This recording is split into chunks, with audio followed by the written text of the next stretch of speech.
নমস্কার বন্ধুরা, কেমন আছো সবাই? আজকে তোমাদের জন্য নিয়ে এসেছি খুব সহজভাবে তৈরি পনির বাটার মশলা। আশা করি তোমাদের খুব ভালো লাগবে। প্রথমে একটা মশলা তৈরি করে নিচ্ছি। দিয়ে দিয়েছি এখানে টমেটো 20টা ছাড়িয়ে নিয়েছি, রসুন দিয়ে দিলাম আর একটা কাঁচা লঙ্কা, দিয়ে দিচ্ছি আদা আর ভেজানো কাজু বাদাম, লাল লঙ্কা গুঁড়ো নিয়ে নিলাম, ধনে গুঁড়ো দিচ্ছি, এলাচ লবঙ্গ গোলমরিচ দিয়ে দিলাম। এবার দিয়ে দিচ্ছি জিরা। অল্প একটু জল দিয়ে একটা স্মুথ পেস্ট তৈরি করে নিয়েছি। মশলাটাকে চাইলে আপনারা ছেঁকে নিতে পারেন, কিন্তু আমি এটা মিহি করে বেটেছি বলে এটা আর ছেঁকে নিলাম না। এবার একটা ফ্রাইং প্যানে দিয়ে দিলাম বাটারটা একটু মেল্ট হয়ে গেলে এতে আমি চৌকো করে কেটে রাখা পনির টুকরোগুলো দিয়ে দেব। হালকা করে একটু ভেজে নেব, এতে কোনো কালার আসবে না, জাস্ট একটু ভেজে নেব।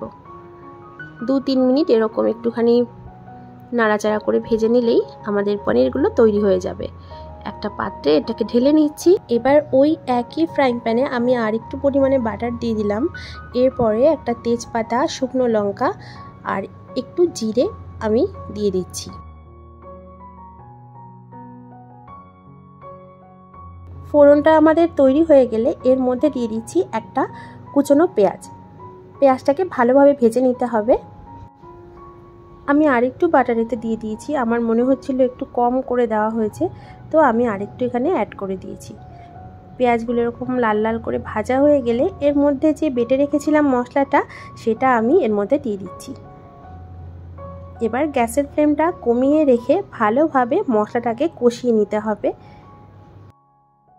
পরিমাণ মতো হলুদ আর লবণ দিয়ে আরও কিছুক্ষণ মশলাটাকে ভালো করে কষিয়ে নিয়ে এর মধ্যে সামান্য পরিমাণে জল দিয়ে দিতে হবে।